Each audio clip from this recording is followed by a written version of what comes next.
Sweden में कुरान को जलाए जाने के बाद एक मुसलमान अहमद अल्लूश ने कुछ ऐसा कर दिखाया है जिसकी आज पूरी दुनिया में चर्चा हो रही है।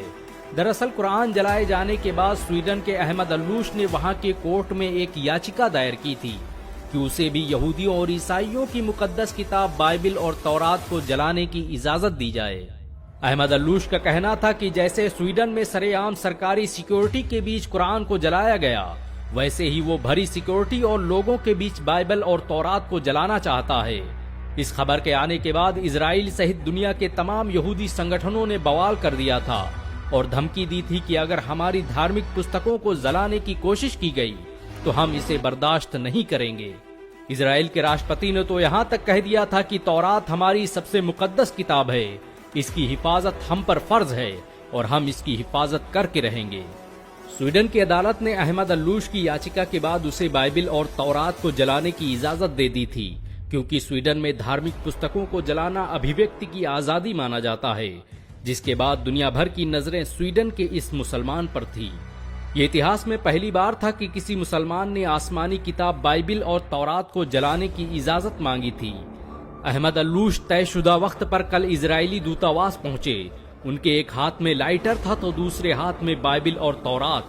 चारों तरफ दुनिया के मीडिया संस्थान और लोग बाइबल को जलाने का मंजर देखने के लिए मौजूद थे। दुनिया भर की निगाहें अहमद अल्लूश के हाथ में मौजूद उस लाइटर पर टिकी थी। लेकिन लोग उस वक्त हैरान रह गए जब स्वीडन के इस 32 साला नौजवान ने लाइटर जमीन पर फेंक दिया और लोगों को मुखातिब होकर कहने लगा कि मैं बाइबल और तौरात को जलाने की सोच भी नहीं सकता। मैं तो बस कुरान जलाने के मामले पर यूरोप, अमेरिका सहित दुनिया के दोगलेपन को बेनकाब करना चाहता था। ये मेरे प्रदर्शन का तरीका था। मैं चाहता था कि लोग आएं और मेरी बात सुनें और एक मुसलमान के दर्द को महसूस करें। जिस तरह से यहूदियों और ईसाइयों को उनकी मुकद्दस किताब को जलाने की बात सुनकर तकलीफ महसूस हुई, उससे लाख गुना ज्यादा हम मुसलमानों को तकलीफ होती है जब हमारी मुकद्दस किताब कुरान की बेहुरमती की जाती है। अहमद अल्लूश के पास बाइबिल और तौरात के साथ कुरान भी मौजूद थी। उसने कुरान को बोसा दिया और सीने से लगाते हुए कहा, भला मैं उन किताबों को कैसे जला सकता हूँ जिसकी तस्दीक मेरे कुरान ने की है। मेरा इस्लाम किसी मजहबी किताब को जलाने की इजाजत नहीं देता।